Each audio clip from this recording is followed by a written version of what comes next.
નકલી પનીર જે છે એ જુઈ હોય છે, મતલબ જે તમે એનું ટેક્સચર જોશો ને તો એ રબરી હશે, હાર્શ હશે. અને જ્યારે અસલી પનીર હોય છે તે જે પનીર હોય છે સોફ્ટ હોય છે, બરાબર. તમે એને મેશ કરશો ને તો ઇઝીલી ક્રશ થશે. અને જ્યારે જે નકલી પનીર છે તમે એને મેશ કરવાથી એ રબરી અને એનું ટેક્સચર બહુ હાર્ડ દેખાશે તમને.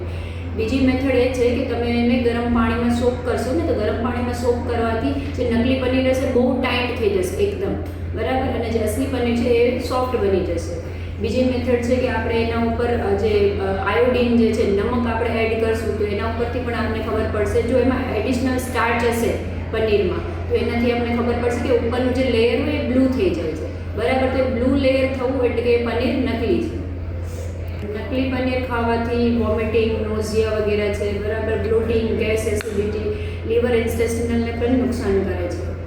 જે ડિસીઝ હોય જેમ કે જીઆઈ ટ્રેકમાં પણ અસર કરે છે, બરાબર. કે એમાં કેમિકલ છે, ડિટર્જન્ટ્સ વગેરે છે એનો પણ ઉપયોગ કરવામાં છે. નકલી પનીર અત્યારે અમદાવાદમાં પકડવામાં આવ્યું છે, તેમાં જોઈએ તો ડિટર્જન્ટ છે, સોપ્સ વગેરે છે એનો પણ ઉપયોગ થાય છે, જે આપણે જીઆઈ ટ્રેક છે, ડાયજેસ્ટિવ સિસ્ટમ છે એને વધારે પ્રમાણમાં નુકસાન કરે છે.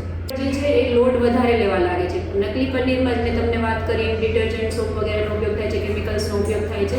તો લીવર જે ડાયજેશન જે એની સિસ્ટમ હોય છે એ સ્લો થઈ જાય છે, મેટાબોલિઝમ છે એનું સ્લો કરી દે છે. ઘરે બનાવવું ઇઝી રહે છે, બરાબર. જે નકલી પનીર છે એની સ્મેલ પણ તમે જ્યારે ટેસ્ટ કરશો સ્મેલથી પણ તમને આઈડિયા આવી જશે, જેમાં ક્રીમી કે એવું જે ડિટર્જન્ટ જેવી સ્મેલ હોય એવી આવે. અને બીજી વસ્તુ કઈ રીતે તમે ચેક કરી શકો, રિયલ પનીર છે એ ઓફ વ્હાઇટ હોય છે, બરાબર. જ્યારે જે નકલી પનીર જે છે એ એકદમ વ્હાઇટિશ ઉપર હોય છે.